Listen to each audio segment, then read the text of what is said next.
সূর্যের জ্ঞান ফিরলে দীপার দিকে তাকিয়ে থাকে। দীপা জিজ্ঞাসা করে, সূর্য তুমি ঠিক আছো?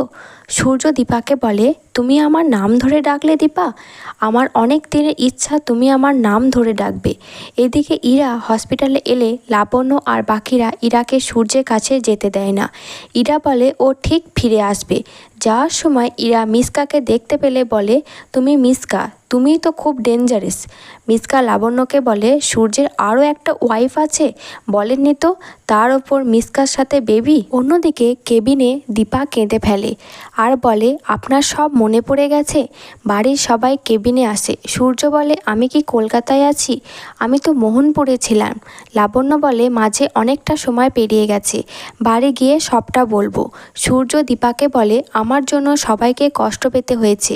যে সময়টা আমি বাড়িতে ছিলাম না, তুমি বাড়ির বড় ছেলের মতো কাজ করেছো। এবার সব কিছু ঠিক হয়ে যাবে, আমাদের মাঝে আর কাউকে আসতে দেব না। তখন দীপার মনে পড়ে যায় ইরার সাথে সূর্যের বিয়ের কথা। সূর্য বলে, ইরাকে আমি বাধ্য হয়ে বিয়ে করেছি, এই বিয়ের কোনো মানেই নেই। বাড়ির সবাই সূর্যকে বলে, দীপা মেডিকেল স্টুডেন্ট হয়ে তোর পাশে থেকেছে। তখন সূর্য বলে, এবার থেকে আমি তোমাকে ডাক্তারবাবু বলে ডাকবো। লাবণ্য দেখে দীপা আপসেট হয়ে রয়েছে।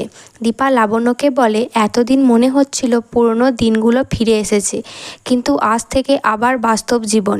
আমাদের মাঝে একটা গোটা ডিভোর্স পেপার দাঁড়িয়ে আছে। লাবণ্য বলে, সব ঠিক হয়ে যাবে।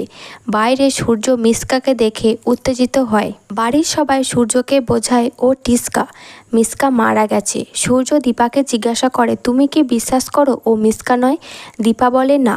দীপা মিসকাকে বলে, বীরের দায়িত্ব তাকে দেবে না, কারণ বীরের বাবা এখন সুস্থ। সবাই চলে গেলে মিসকা বলে, একদিন এই বীরের সূত্র ধরেই তোদের সংসারে ঢুকবো। মিসকা আবার কি ষড়যন্ত্র করতে চলেছে জানতে হলে দেখতে থাকুন টলিউড গল্প।